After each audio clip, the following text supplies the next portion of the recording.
Right, so the session has started. So, hello everyone. Sorry, I'll start again. Hello everyone, Carlos again for another expert session number 21. And today we have in Hsieh, a trailblazer at the intersection of Brazilian and Chinese markets. In co-founded Chinovation that drives digital business between Brazil and China, and partnered with tech giants like AliExpress and Kuai. With IEST, he supports over 120 Chinese companies navigating Brazil, contributing to 200 billion reais in revenue, which is roughly $50 billion, quite a bit. Um, In is also a Brazil partner for Alibaba's global initiative, mentoring the next wave of entrepreneurs. And his resume includes co-founding baby.com.br, leading Xiaomi's e-commerce in Latin America, and much more. So thanks to our sponsor, AirMeet, please welcome In Hichie. In, I always start these conversations, our content with the same question, which is the big picture. So uh, tell us, how did we get here? What's the big picture? So we can get started and we can get at it. Well, how we got here, I think the idea and we got here is actually because of the potential of the network and communities. I remember first meeting you when you were starting building this bridge between Brazil and Europe and helping Brazilian companies go abroad. And actually, this is one thing that interests me a lot, and eventually I got involved into the same model. So the big idea I think here is exactly internationalization. I think that's the word for us. I agree. And in you have yeah, a great career in e-commerce. Perhaps you could tell us a bit about your career in e-commerce. You have a Chinese Brazilian background. You were born in Brazil, but we did an Yeah, episode, I think, in 2021, if I'm not mistaken, where yeah, you shared a bit about your parents, your childhood in Brazil. I'd like to start there with the Chinese influence in Brazil, so we can start talking about commerce and all of the digital aspects of your professional career. sure, Carlos. And I think that was one of the first time actually I spoke openly about my family background. That until actually I think until that point I didn't realize the importance of that for me. So I'm Brazilian born Chinese. So my family came to Brazil in the 60s, 1960s. And as immigrant family, especially from Asia, a lot of them worked in like in retail, the small mom and pop shops. And but back in China, my family actually already for generations are businessmen and having their own business or creating small companies, etc. And when I was attending university, I went to business administration school here in São Paulo. And but already decided that I wanted to join and use technology to leverage business. So I cannot code, but I understand what to do with technology, and that was my thing back at that time. And when I started my first real job, let's call it this way, I was intern in Accenture, and the internet commercial internet in Brazil was booming at that time. So I saw internet as a way to expand business beyond what we were doing in isolated computers. We already have local networks, but not a real international network. So that was the moment I realized that internet could be much bigger than we were seeing. And I was trying to understand how to move retail and e-commerce or commerce actually to internet. So that's when I met a group of guys that were building one of the companies that eventually became one of the biggest, was called Submarine at that time. So that's where I got started. That was back in 1999. And there only a few, we were not using the word startups or entrepreneurship as much as we use currently. At that moment, we were just building something. So, and that was a crucial moment for Brazilian market, but because was when a lot of the people that are involved in high levels, doing their own companies, etc., started in the market, and that was when a lot of people started to do experiments and trying. So, like I think in our conversation back in 2021, I told you that I when I was quitting Accenture, I told my parents that we were joining an e-commerce startup, and Yeah. they asked me what was that. And at that time, in the as a young professional and very keen of what I was doing, I told them, I said, "You are old school. You don't understand what I was trying to do." And eventually, I found out that that was quite actually the opposite, because we are trying to use technology to leverage something that exists for 1,000 years already. That was trade. And eventually, I found out that I needed to understand better the basis and the business model on instead of just using technology, which was what we were trying to do at that time. So I joined Submarino as one of the early startup team that was one of the biggest company and eventually became B2W. That's still one of the biggest, even after the crisis that they faced it 3 years ago. So that was my starting. So I was born here in Brazil, and for many years I only worked with Western companies, Brazilian companies, and here locally. And eventually, only in 2013, I have the opportunity to join a Chinese company. I was always studying and trying to understand what was happening in China, not only in technology, but in culture in general, everything, because of my Chinese background. But I realized that they were doing something different. And in 2013, I was invited to be head of technology for Xiaomi, head of e-commerce for Xiaomi in Latin America when they were launching. And that was the moment that I went to China and saw from the inside what the Chinese tech companies were doing. And I realized that that was quite different from what we had in the West, especially in Brazil. Most of our e-commerce companies, of course, Mercado Livre aside, has the traditional retail DNA. So they come from traditional retail and then move it to online. So all their business model or their infrastructure, the legacy are offline. So that was something that I realized that when I went to China, they had a blanket sheet. Everything was built from scratch. So most of the leading companies, tech leading companies in retail, especially, are tech companies. They started only for the e-commerce and for the internet space. So that's where, in short, that's where that's how got started, and that's how I got involved with Chinese companies in the first hand. I think that's amazing, and I like to take that experience, that e-com experience. But before speaking about the e-commerce experience, because you said, like, in China they look at least in retail, from a technology lens to then expand or branch out maybe to physical retail and so on. So taking that as a segue to my next question is, I mean, you're an insider now. Like, you have a massive, uh, you know, uh, ecosystem that you're representing and facilitating business. Really like an architect between China and Brazil and tech companies and whatnot. How is it that China looks at the world? And I don't want to get so much into politics, but I find it Yeah.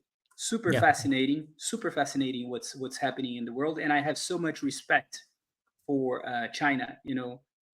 For what uh, education, for example, the number of engineers that China is able to put out to form in a year is just Mhm. ridiculous, right? The number of patents also, like BYD, when you look at BYD and the number of patents that they have, not only for cars but everything, like, because it's a massive company. So I like to take that opportunity to ask you, how is it that China looks at the world, because they are so smart. I mean, everything that they tie uh, everything that they do is tied to commerce or to trade. right? And so that's how they are entering new regions via acquisitions or via. So I like to get into that Yeah, if that's okay with you. sure.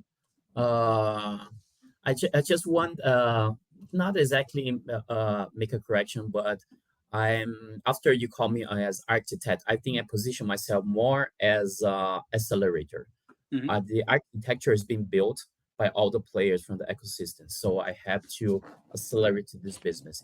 And actually, this is one the reason that I can position myself as that because I got to understand what's not only happening in China but the mindset. As son of a Chinese family, I can understand. I am not Chinese. I was born in Brazil. I barely lived there. I lived there for 2 years when I was uh, younger, and that's when I learned Mandarin. But I never lived in China during my adulthood, but the essence is there. And I always start this kind of conversation, Carlos, explaining about the difference of mindset. I think from when Brazil and the rest of the world started to develop their own startup ecosystem, we started to look at Silicon Valley to understand there. And in the end, what we extracted is that they have not only a different environment, but a totally local, unique mindset. And of course that what sets China apart, and that's the difference from China and from every specific country. They have their own culture, their own mindset. But I like to begin with one thing that's very unique and let's call it unfair advantage: the size of population. The size of population is not only a matter of the number of consumers, of the need of building of huge infrastructure, but that puts a huge pressure on the daily routine and daily life of people, especially when we talk about competition. What I say is that every day a Chinese wake up competing with 1.5 billion people. That's the reality they face. And when we take this into each country, we have much less competition. And this competition adds up to the culture, Asian culture, which is based at a lot of delivering results, a lot of education, as you mentioned, not only uh, university education, under degree, etc., but all already from the basis, already from fundamental learning, etc. So, and Asian and Chinese are one of these cultures. They start their childhood, they start their life competing in the schools, competing with your neighbor, with your family, and that puts a pressure from your early days. And I think that everything that comes after are only other factors because we compete when we need to be the best every time. And from there, we take all the whole environment that China has. Of course, we're not discussing about politics, but that's where the environment is, and the government format and the model is very important. And actually, Carlos, what I say is that the government format and the strategy and everything are actually consequences, and it's only possible because of the Chinese culture. Hmm. So the Chinese culture for over 4,000 years it was always being very hierarchical, very focused on the collective, on the people, on the groups, not on individuals. So that's why Asians in general and Chinese accept and are live very well in a political system like in China. And when you have that, you have one leadership, and I'm not talking about government leadership, but leadership in groups, in schools, in companies, etc., that drives the whole civilization, let's call it, to the one direction, and that's very helpful. Okay, and from there we have the whole environment in China. Uh, what I mentioned about the competition driving strong producing of a very high level technology talents. You have some of the best technology university there's. You have Tsinghua University, Peking University, and starting in the late 1990s, you have the whole. model of the Silicon Valley startup ecosystem being replicated in China through the immigrants. People like me that were living in or were born already in the US went back, saw the opportunity to go back to China and start to replicate something like that. So you have the first wave of Chinese tech entrepreneurs. A lot of them were former expats, former students that went abroad, study abroad, and a lot of people that were born already in the US, but taking the model of building startups, of technology innovation, and also very important part, VC funding. So that was when in the late 1990s, a lot of the startups started. A lot of them just studied in the US, started this company and the companies. And that's where I think the current innovation and technology landscape in China started. And then, of course, it developed itself into a different direction that we have in the West, very unique, very specific. And again, very influenced by the local culture and a blank sheet. So when I mentioned about the retailers being more tech is also because of the later development of the economy, especially in the 90s again, early 2000, when you have the middle class starting to consume and they didn't have a very good infrastructure of services. So most of the retailers, for example, you had Carrefour, you have Walmart there, but they were still very young in the market, and the local companies they didn't serve very well. So a lot of local services were not very good, and the local population didn't have the concern to just move into better and newer and more modern service providers, which means going online. And so they went to consume on e-commerce, they went to digital banks without having the legacy or the concern of what you had in the past, like we have the offline banks, the traditional retail, etc. So that's how the market evolved in China, leveraging on the speed of development and that we have there. A lot of foreigners, when they go to China, they say, wow, China evolves very fast. Evolves very fast, but adding to the scale of the market. So if you are a very small country and you move very fast, the impact maybe is just internal, just domestic. But when you have a very fast country with 1.4 billion people and trillions of GDP and all the other resources, that's very impactful around the world. And do you also do the contrary movement, like the reverse movement, helping companies from around the world to tap into the Chinese market?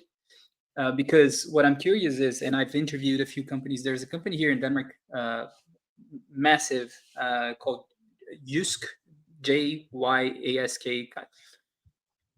It's not like IKEA, but kind of like, like where you buy Mhm. furniture and so on. And I spoke once with their CCO, and he said that they failed miserably in China for not understanding the Chinese consumer. So they thought just because they hired a Chinese, let's say a VP or CEO, that lived in Europe, they would succeed, and that wasn't quite the case. So they had to close down their operation. So I'm curious to ask you, like, what are the typical um, mistakes that you see when companies that want to tap into China just because they see this big number, 1.4 billion, Yeah. that they make, like in Brazil, like people say, oh, 210 million people, right? But it's not everyone who's a consumer. So what are the typical mistakes and or Yeah, I think that's what you mentioned, not understanding the local consumer, local competition. I think when we look at big markets, we usually look at big competitors, big Mhm. companies that are already in the market. But China, just like Brazil, you have a lot of regional local markets. China has over 30 provinces, actually 33. And a lot of these provinces are much bigger than a lot of countries. So, for example, province that my mother came from, where she was born. They have over 90 million people only in one province, which is equivalent to many countries in Europe adding up. So you have there already many companies and many local markets that are not known to the foreigners. So when you go to China, and you need to understand, of course, China as a whole, but the China country is a mother figure, is a mother uh, construction. The Chinese civilization exists for already for 4,000 years. But what you have as a China, uh, the the ethnicity is more in the south of China. In the north of China, you have different cultural backgrounds, so you cannot see China as one block. So in the more successful companies that enter China, they slice the market into different segments, different verticals of a lot of different strategies. So you have one that actually is a one formal used by the government. You have the tiers. So you have tier one cities. You have Beijing, Shanghai, Guangzhou, and Shenzhen. So you have the biggest, and you have tier three. In total, there are over 115 cities with more than 1 million population. 115 and 1 million, which is you have 100 It's markets, big. over Yeah. 100 different markets. I think that's how we can face it. You have tens of cities with more than 5 million people living there. So if you think and you look China as one thing, then you probably will be fake. But on the other hand, you have internet working, covering the whole country, and you have national platforms like Alibaba, like WeChat, etc., that they allow you to reach to the market, but still, when you're dealing with a local consumers, you need to understand that.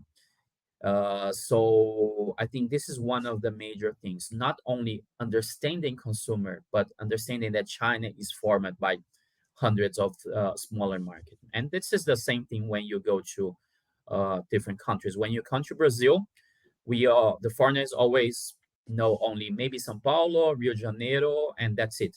But you have the north of Brazil, you have the south. So, like for example, I was born in Curitiba. Hmm. I can remember any foreigners that came to Brazil and already knew Curitiba beforehand. So, and it's not a neglectable market. It's a middle-sized city, and that's the point. So understanding that you need to deal with a new market, that's a Pacific point. Everybody knows, but you need to understand that there are hundreds of smaller markets in China. Brilliant. And when it comes also to, let's say, I'm an international company, because we see the rise of, let's say, live commerce. It's also something that you speak a lot about, right? Uh, so we have marketplaces like Alibaba, and probably I don't know how many marketplaces there are in China, but what should I evaluate when entering China? Are marketplaces a good way to test the market and see if there's going to be Mhm, adherence to what I'm trying to sell? And then what other aspects would you say that mhm. are relevant that we could implement and hit the ground running? Let's say, when you're trying to test China or learn about the Chinese consumer. Yeah, if you're entering China now, you already need to have different strategies. Let's say if you were planning 10 years ago or 15 years ago, then you could use more traditional offline through distributors, wholesalers, or just go to the retailers, offline retailers. That was maybe 10 years ago. And that's when most of the more traditional and bigger companies did in the past. Now you have a very competitive market. Probably in most of the verticals industry, you have the most competitive. So you have the whole world there, the Americans, Europeans, Asians, and Chinese competing for 1.4 billion. And so the more traditional, a very packed, crowded market. So you need to go already to the more updated digital strategies, go to the digital strategies. So in some segments and during the peak of the pandemic, you have a retail market reaching over 50% going through e-commerce. So it was the first major market that have more than half of the volume of the GMV going through online. That was during the peak, and after everything calmed down, after the lockups, lockdowns, and all the limitations come down, so it went lower. But you have a very digital driven population. So for new markets and new companies entering China, you need to go online. Not only because people are very adherent to the technology, but also because they develop a lot of strategies and tools for new companies. For example, if you go to the US and you start to use Amazon, you may have some key accounts or some companies that are helping. You need to adopt a consulting firm. But when you go to the big markets, big platforms in China, you have incubation process strategy for new brands. So they can have different levels of adoption of testing products. I'll give you a practical example. Let's say I have a new vitamin I want to sell to China. So instead of going directly to have my own seller account or my own brand account inside the marketplace, I can start to test this product inside existing accounts, existing seller profiles that sell similar products, and then start to test conversion rates. They started to get use consumer feedbacks. They started to analyze a lot of things, and then eventually they say, okay, these products have they have some feedbacks and good feedbacks, so we can decide to accelerate and to invest more, and then you can go to the next step. So instead of having a full investment, you can test the waters with existing retailers or even existing consulting firms that allows you to test the product before going to. And that's the first phase. Of course, you're not testing a full digital strategy, but you're testing your product before. Okay. So I think in China, you can have the advantage of this kind of model that is called in a kind of incubation for foreigner and new brands. Okay, so this is one thing you need to understand. And of course, there's on the opposite, you also have a lot of influencers, a lot of content creators with their own community that they can leverage from the start, but still you need to have huge investments, and of course they also need to accept your your product you're offering there. So in China you have different strategies for different scenarios and different size of budgets as well. That's brilliant. Walk us through a bit of the Alibaba success. I mean, in your presentation, you talk at some point about the ecosystem that they have around Yeah. Alibaba. So Alibaba isn't just like a marketplace. They have Yeah. everything in, because I think that that goes hand in hand with what you're saying there. So perhaps Yeah. if you'd like to walk us through this ecosystem mentality, whether it's Alibaba, Tencent, Mhm. Yeah, so Alibaba first born as Alibaba.com. That was the first product, and that was a B2B catalog, so it was not transactional. And the idea that Jack Ma had at that time was to create a big website to allow the Chinese industry to sell worldwide to companies of any side, whether you're a big retailer in Europe or you're a small industry in Africa, for example. You could source your products from China and use Alibaba.com as the the the source to find your supplier, and that's how he was born. And then in 2003, that was the first moment that Alibaba started to do B2C business. We know in the West, depending on what you do, actually, you might know them as a B2B or a B2C, but they are still in every front. After they started the B2C, and actually that was inspired by eBay at that time. eBay was strong in China. They said, okay, we need to counter this this company in expanding in China, but they didn't understand, like you mentioned, when they entered China, they didn't understand the local consumer. So when eBay entered, they were charging higher fees, fixed fees, a lot of things that the Chinese consumers and Chinese sellers were not willing to pay. And Alibaba adopted another total different strategy of using advertising, using other different models. And from there, they built what they call currently the ecosystem. So from the B2C, they started a payment method. They developed their own logistics, and they started to invest in other parts of a digital experience from the user and from from the company perspective. And currently, they have over 40 big companies under their umbrella.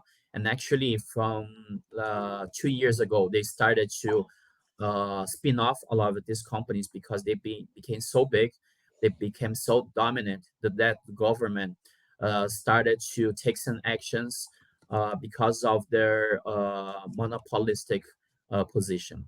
So now they have, I think, six big initiatives under e-commerce, under logistics, under fintech, under content and entertainment. And what we call ecosystem in the West, for example, Carlos, you're developing an ecosystem of e-commerce in Scandinavian countries and helping to connect with the Brazilian ecosystem. So in our Western perspective, ecosystem is formed by the all the players in a market. So the operators, the vendors, the talents, government, investors, etc., etc. Every company that's within a market, we call it ecosystem. But the Chinese model of ecosystem is kind of like what we call in the West, like a holding company, but not only from the organizational perspective, but especially from integration and technology perspective. So the e-commerce, B2C e-commerce of Alibaba is integrated into the logistics, integrated into the content, integrated into the payment. So that's what you have almost one interface and one experience from the consumer, from the user perspective. And the ecosystem is an organizational model. But from the user, you have one app, which we call in the West the super app. So in practice, one user in China can live only with Alibaba app, for example, or Tencent app, because they give you access to virtually anything in the internet in China. Okay, so this is the organizational model that you have. Tencent have the same thing. They're based on WeChat, which started as a kind of WhatsApp, but evolved it into a super app, so you can do anything basically, not because you have access to the main services, but because also they have the different services of payment, of localization, and they have a model of an app store, instant app store of over 3 million instant apps, which they call small apps. It was for as if WhatsApp had its own embedded app store as well. So this is the from the user perspective, you have super app. From the company and organizational perspective, you have ecosystems. That's how it works in China. So that's why we say in China, Jack Ma has the data of everyone and understand and knows better the each user, each consumer than themselves. And I was compared. It's not that the government has their data; it's the companies that have the population data. Thank you. In just before we have our members jumping in and ask you questions as well. I mean, this presentation is so interesting, and I'm just you know, I'll get I'll go I will share afterwards within our group. Um, but here you mentioned some, let's say, highlights of in terms of digital businesses, digital Chinese businesses in Brazil, and of course they are. I can see Temu in Denmark. They are making announcements. They're growing at leaps and bounds here in Denmark. Shein as well, Shopee, AliExpress. So walk us through the the digital businesses that are emerging not only in e-commerce, but you also talk about smartphones, Yeah, telco, yeah, all of that, and then I'll yeah, invite our members to jump in. sure. Carlos, I think we need to understand that now we are facing a different China, Mhm. not from the political standpoint, of course. We're talking about a China that evolved from the manufacture, from the industry of the world into a very powerful supply chain that is going overseas. So in the past, in the beginning, we had Chinese products all over the world. So if you look at your house, a lot of products are made in China, but with foreigner brands, Western brands, or without any brand. Like, for example, cell phone charging cable. You don't care what's the brand unless it's iPhone or Samsung. But in the recent years, you have Chinese brands growing so big in the domestic market that they started to go overseas. And Xiaomi is a perfect example. And now you also have Chinese brands created to compete in the overseas market only.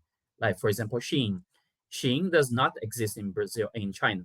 Even when you ask any Chinese consumer, they don't know what Shein is. They were Really? created to go overseas. Really, Mhm. that's interesting. And so you have the perspective of the products on the companies.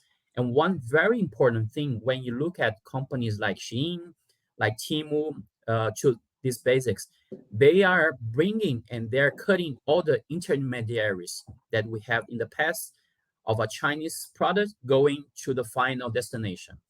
For example, you have one any given product.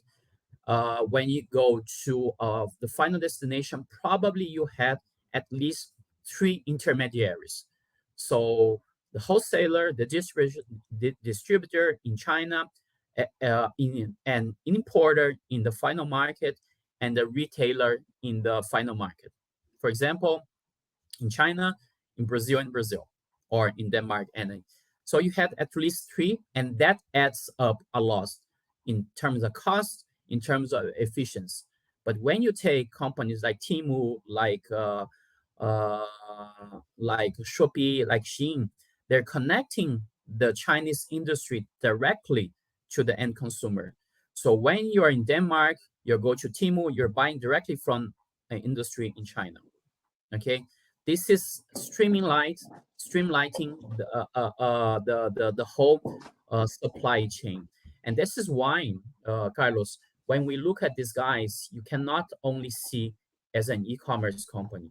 You need to understand that then as a supply chain organizer.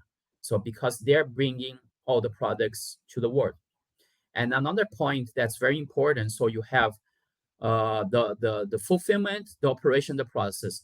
And what another important point that they're bringing, Carlos, is the consumer experience. They're bringing a new consumer experience.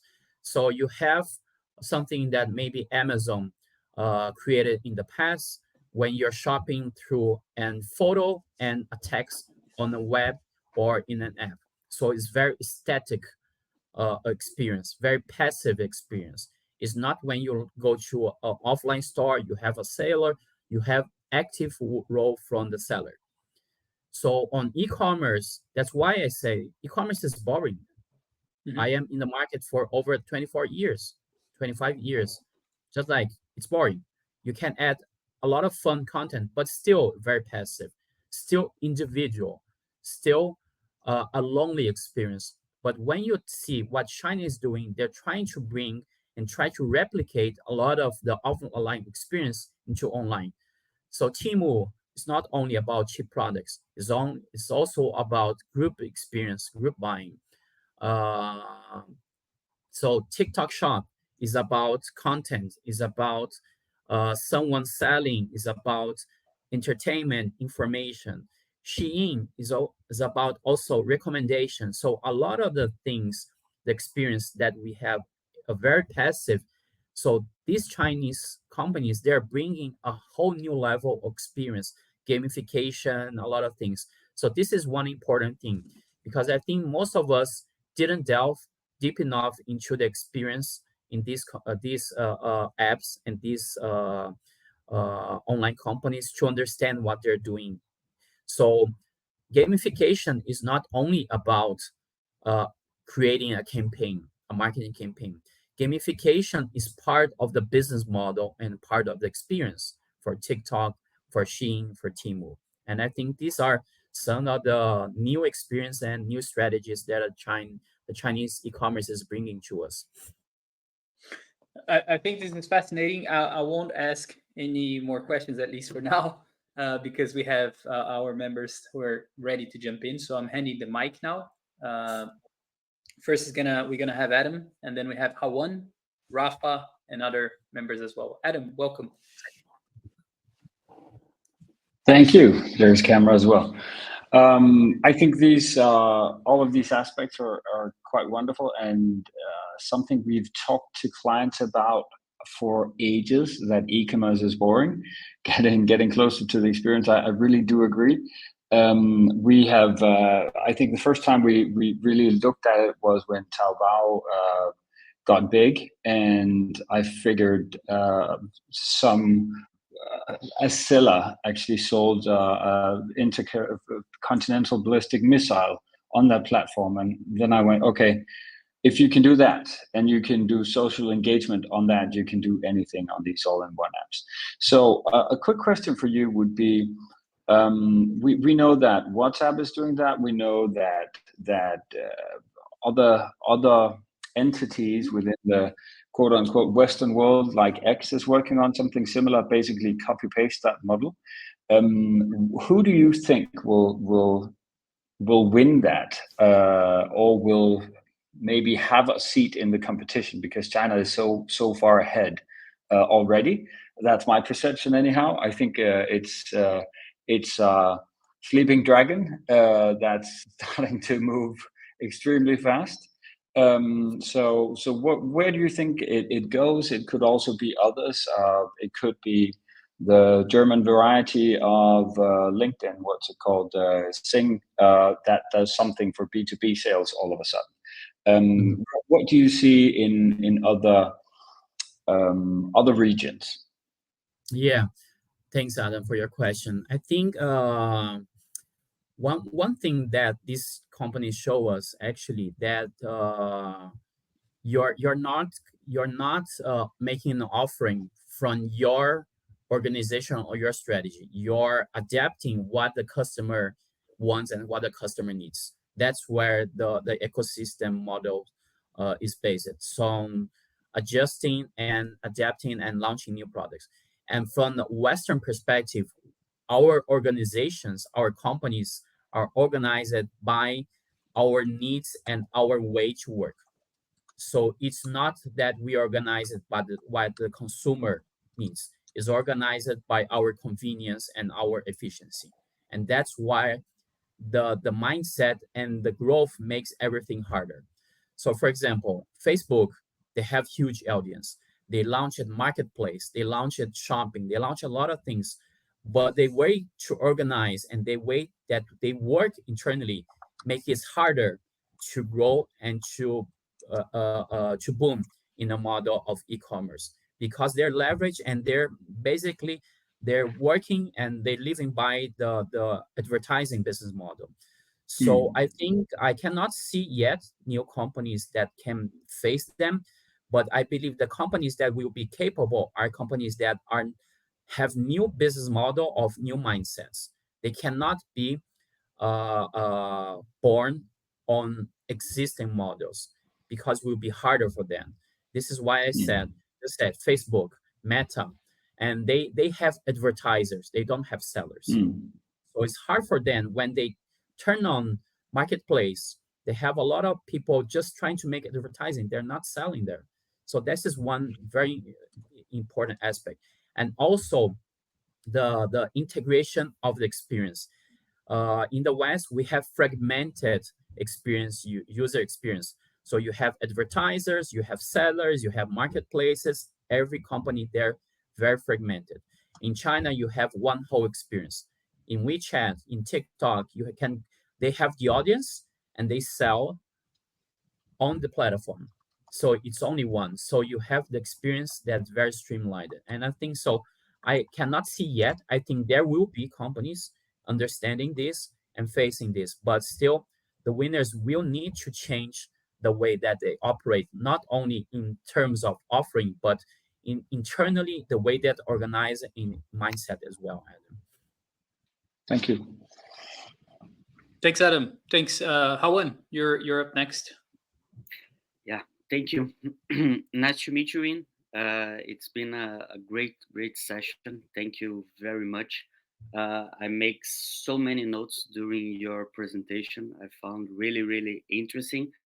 What to talk about the population and how it pressures the competition since the early days. I found that a really mind blowing idea. So thank you for sharing it.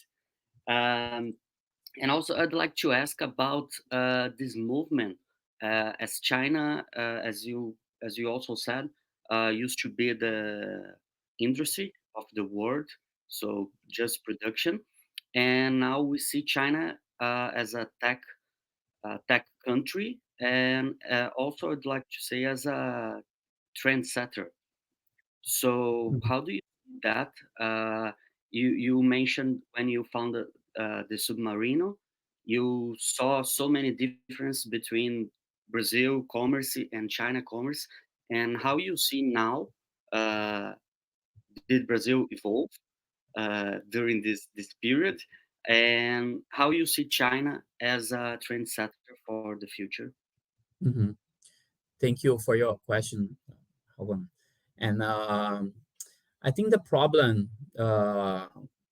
here in the West in general, like you were talking, is about the business model, the mindset, and the organization of the companies.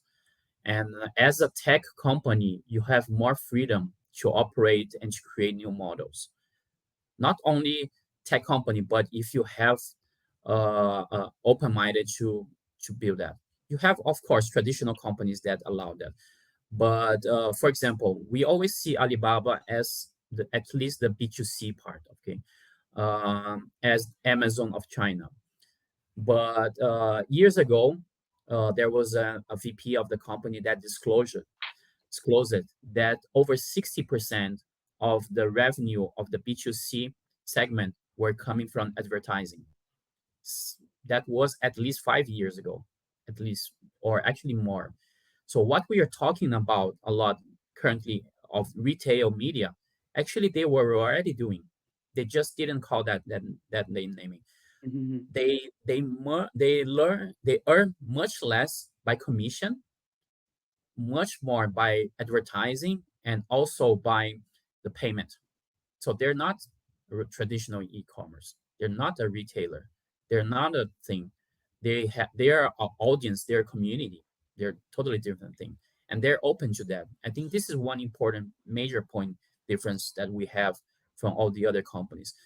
Magalu, Magazine Luiza in Brazil is trying to do something like that. Is building and try to position as a platform, not only as a retail. But of course, it's hard because they have their own legacy. Most of the money still comes from the traditional model.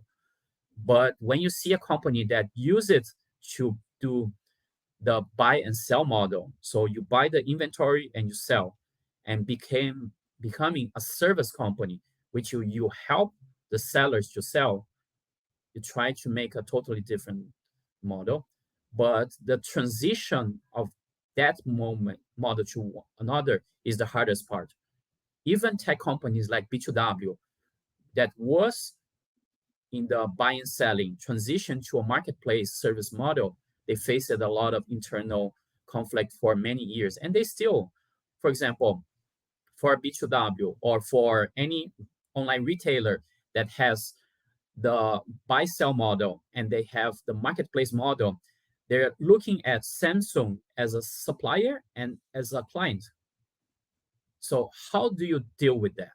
I think there are internal and management and strategy conflicts that brings a lot of questions even before the consumer, even before a lot of things. So a lot of things lies in the position of the company and then how you deal and how you draw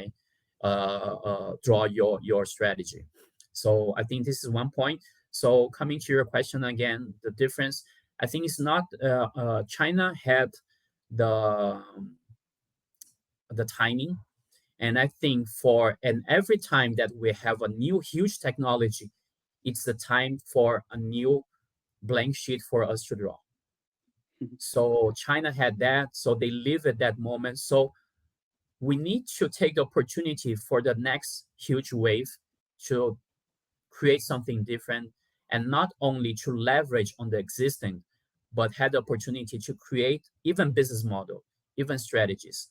So I mentioned I created a e-commerce company in 2010, baby e-commerce. We raised it over $40 million in VC money. But we were traditional e-commerce company. We were buying from Procter & Gamble, from Unilever, and selling to the consumer, but still only through online. And actually, we were more expensive than the offline, because the offline, they have their own physical store. Physical store is a huge outdoor, right? Advertising. And we, as an online newcomer, we had to put tons of advertising budget. So we were more expensive at that time. So this is one vision that I have for now, Owen. Thank you very much for sharing. Thanks, Owen. Rafa, your turn. Hi, everybody, and hi, Ian. It's a very much a pleasure to meet you, not in person, but at least get to see you online. I've been following your work, and I followed you on LinkedIn for quite a long time. And I remember for all the e-commerce people in Brazil, like when I saw you, like, man, this guy knows what he's talking about. It's really good. And I have many questions. I actually wrote a number of questions in the Q&A here. I don't think we're going to have time to go through all of them. But from my perspective, like one burning thing that, it keeps coming up, like I saw today on LinkedIn, a lot of people were talking about it, is the fact that we had a Temu overtaking the eBay's position as the second most visited website in the world. And then I can actually read my question. So this week, and yes, and then on top of that, AliExpress, Temu, and Hsieh are now 50% of Amazon.com traffic. So my question to you is, like, do you think that Amazon will lose the first position at some point? How do you see that? Well, tough question. I didn't include Amazon in my analysis, but I was trying to predict how it would turn out in Brazil. And my prediction is that in 3 years, the Chinese players will be over 50% of our market. And I don't think that's very too aggressive prediction. If we're talking the Chinese players, we're talking about 6 companies. And Brazil, I say Brazil probably is the only relevant market with the 6 new Chinese platforms competing here. So you have AliExpress, you have Shopee, you have Shein, then you will have TikTok, Temu, and another one's called Kawaii. Kawaii is a competitor of TikTok in China. Is a short video platform. So Brazil will be one of the only markets with all of 6 competing. So each one of them is already huge in China. So when we talk about competing with Chinese companies, not about competing with startups, but competing with companies that maybe their GMV is bigger than our entire market. So I think it's hard. And when you talk about US, especially Amazon, I think they will start to lose ground in other markets, like in Brazil itself. They were never dominant in Brazil. I think one of the only major market that Amazon is not the only one, the number one. But you're already seeing TikTok doing a great in Japan, entering Western market. Maybe one of the only things that can stop these companies to dominate is the political side. I think, like we already saw in Indonesia, the government banned TikTok Shop uh, almost 1 year ago, and they have to acquire a local player to continue to operate. So I think the political issue might be one of the biggest barriers that the Chinese companies might face, because all the others, like I mentioned, they have the supply chain. What they do actually, when you see Temu strategy, they enter into new market, they invest ton of money in advertising, and they just turn on the supply chain that they have in China. So it's a very easy playbook for them. And because the basis for the e-commerce in the end is the hardest part is build the supply chain, the seller side. The consumer side, you just throw a lot of money. Of course, I'm making very simplistic, okay? It's not that easy. But in the end, building supply chain, you need to have a lot of companies working there, working very in sync. You have to have the logistic, etc., etc. That takes years and years to build. So Temu is building on top of Pinduoduo that exists, is already the number 2 player. So that's where they're leveraging. And that's why where maybe TikTok Shop has their weakness comparing to Temu. TikTok Shop, they have the audience, but they don't have a huge strength in the supply chain, which they're still building. Hmm.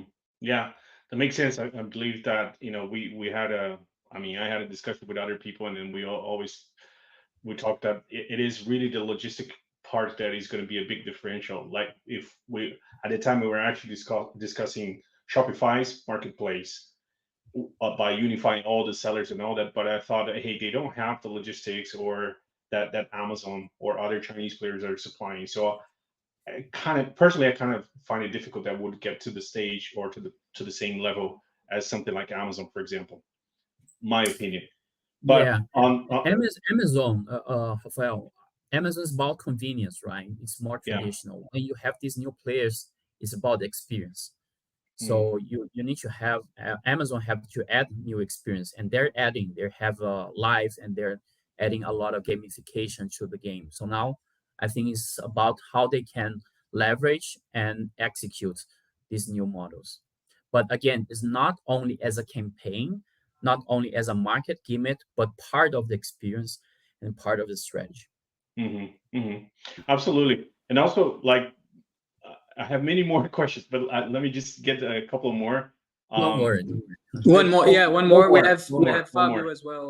So, Rafa, so, please. so, so, my next question is just like another thing that I hear often from other sellers from different countries, but obviously all of them Western sellers, is that they feel that is, especially the ones selling on Amazon, for example, they feel it's unfair competition when like sellers from China are getting subsidies from the government, and the Western sellers they don't have that as much support, I'd say, at least not from a governmental level, right? So what would be what's your view on this, and how do you think like Western sellers could compete with Chinese sellers in a way to remain competitive? I think we need to understand that each market and each geography, they have their own strengths and vocation. If you don't have that benefit or leverage or resources, you should go to where you have it. I know some Brazilian sellers that moved it to China, started their operation, and they're selling directly from China. The Mhm. Brazilian consumer don't know they're Brazilians, but they're from China, and actually they're selling in the U.S. from China. So you need to leverage on the strengths and the tools that each market or each platform they allow you to have. So in the past, when we started to have Amazon selling directly to Brazil and competing with the local players, everyone was telling saying, "Oh, this is unfair. They don't pay tax." and then eventually the Chinese started to do the same thing. And you have even Amazon's when they were born competing with the offline stores. So the advantages, they're not only in the local market, but we need to see the world as a one resource, and we have internet to do that, right? And now, for example, we have the EV cars going all over the world, but a lot of the EV cars that are made in China are from European brands. They're using very smartly that. So we need to understand the game, how it works, and do that. Okay. Nice. In, Thank you very much. in I'll here. I believe Yeah. you're pressed for time. Just a final question in from Fabio. Sure. Yeah. Hello, Hsieh. Nice meeting with you. Nice meeting with Carlos as well through this meeting, this virtual meeting. Hsieh, I would like to ask you a very brief question. You mentioned and you stressed something really interesting, which was the cutting of the intermediaries within e-commerce. Do you think this is being helped by all this technology evolution, such as which leads to my final and the conclusion of my question. Do you think that e-commerce will be let's say modernized, which is or already is in the state of art of technology? But do you think that artificial intelligence, robots, and a lot of the things that are going to come within all the transactions, would it be a trend that we will see much more of this cutting off the intermediaries through technology? Do you believe that? Mhm. Okay, of course, Fabio, thank you for the question. Well, cutting intermediaries is not something only that came now, right? And a lot of that was over time. Always we try to organize. The intermediaries only have their position when the market grew. It became so big that they need the brands and the industry needed the distribution through local markets. So when you talk about retailers that are so big or companies that are so capable that they go to the source of the industry, they can cut. So it's not something new, but it's been leveraged and been accelerated. So this intermediation is that. But one important point, Fabio, that is happening now is not only about cutting the intermediaries in terms of a structure and efficiency, but also in terms of integration. I think this is one important point. Like take example of Shein again. Shein is not only going to the industries, going to the factories in China. They're going to the factories and telling them what they need to make based on information that they collect and the insights they have from the users, because they generate so much data within their own platform and collecting from the social networks and from insights that they know much faster what the user need, and they can tell the factory to make based on that. So it's not only about the process, the layers of intermediaries, but also about the integration. That's why we call Shein the architect of that. I think this is one correct way to use the term architect that the Carlos mentioned. Architect of the digitalization of the fashion industry in China. So in the past we have automation. Now we have digitalization. They are two different things and two different layers. Okay, so this is what we're going step further. And in China, we call Shein as a real-time fashion, not only as a fast fashion that for example, Zara made it popular. Okay, and sorry, I think that's I forgot your second question. The main question was actually if you AI. Sorry. Okay, yes, AI. exactly, AI, robots, Yeah. and all this technological Yeah, I think built they in. will. Yeah, they will take us to the new frontier, to a next level. AI is a new internet or robots are new. But on at the same time, and I like to think in a way, Fabio, that you have the extremes will win. If you are in between, you're just like anyone else. So if you use the technology as deeper as advanced or more than anyone, you can win. Or you can be the more traditional as more complete, have an offer of Instagram, Facebook, you have a whole personal experience to live. So you need to go have robot. If you go traditional, you cannot okay.